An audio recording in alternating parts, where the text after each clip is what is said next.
What is your take on the Chinese spy balloon? They said that there was a bunch of those that were happening while Trump was in office, but they didn't tell him about it because they were worried he was going to shoot him down, which I thought was fucking amazing. That might, you know what? I'm not going to, at this stage of the game, I'm not going to say anything doesn't sound plausible. Everything sounds plausible nowadays. Yeah. So the Chinese regime continues, just like with the fucking Wuhan lab, the Chinese regime continues to just say it was a weather balloon, right? It got blown off course. It was a weather balloon. Well, it didn't get blown off course. It had a massive array of propellers. It had a rudder. It had solar panels to keep those propellers churning. They knew exactly what they were doing and where they were going.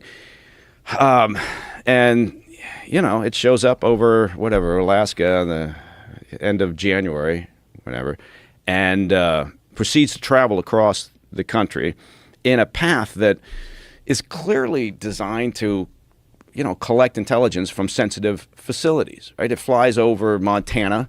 What's in Montana? A lot, but there's Malmstrom Air Force Base, and that's it's part of our where we put our land-based nukes. What right? part of Montana is that in? Yeah, the northern part. If you close to up. Canada. Yeah, not well, a little further south than Canada, but it's like the top quarter, I guess. I think that's right.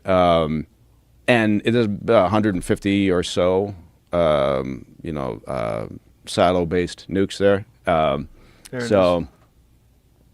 There it is. So that's the base. Yeah. And so it was flying over that. Flying over Malmstrom. And so they were aware of it. The Air Force Base was aware of it. They by the time, yeah.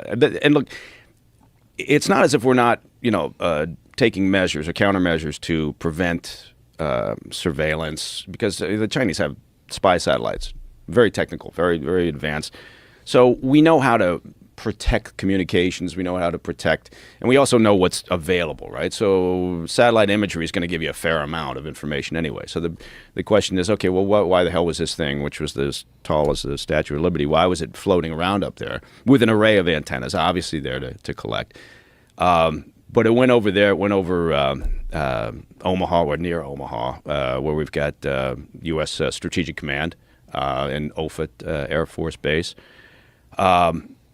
And, the U.S. government, the military was like, well, we don't believe, after the fact, after we shot it down, they're like, we don't believe that it was collecting, And we took measures to prevent it from collecting. And not only that, we didn't shoot it down at the beginning because we were monitoring its capabilities and learning from that. Now, part of that is true, right? If you've got a target, you identify a target, unlike with law enforcement in the intelligence world, you let that run, right? Because you want to learn everything you can about that target.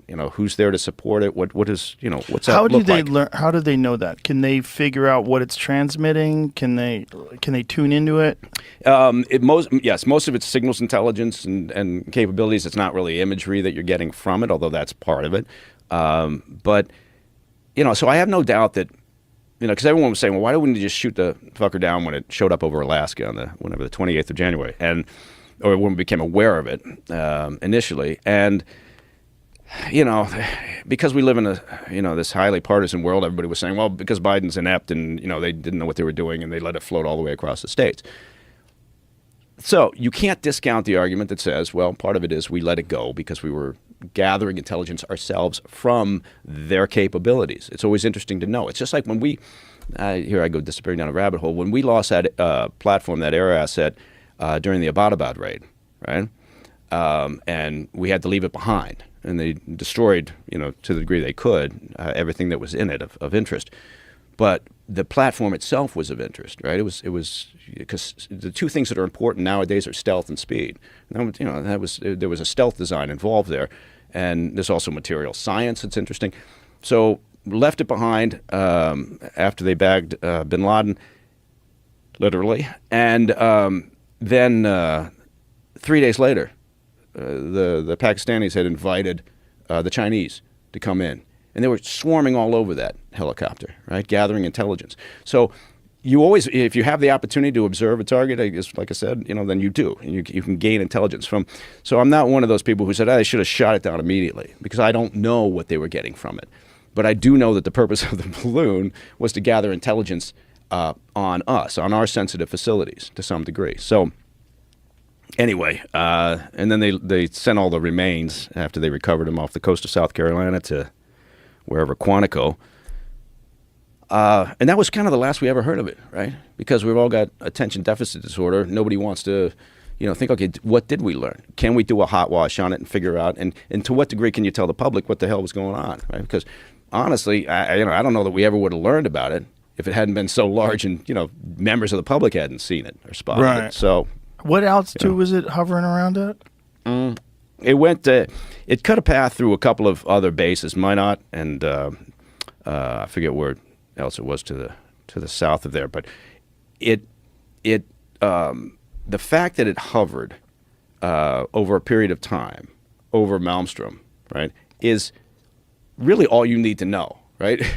Because if it's a weather balloon, it doesn't.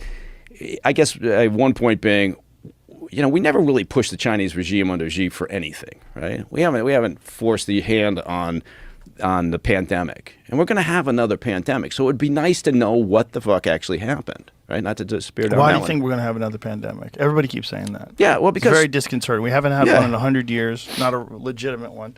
Well, not to toot my own horn, which I guess that would be an interesting thing if you could do that. But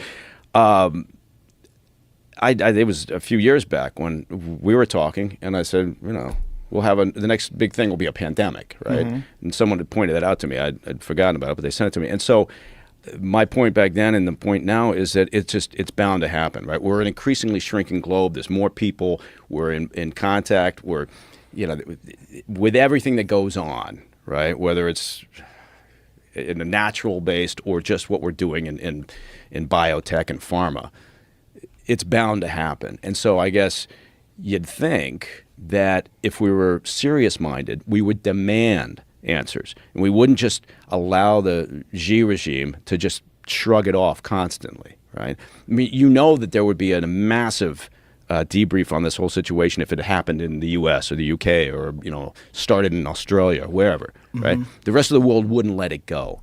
But there's something about it. We never push the Chinese regime to the degree that we need to get an answer. And so the point being, it's the same with the damn balloon. Is it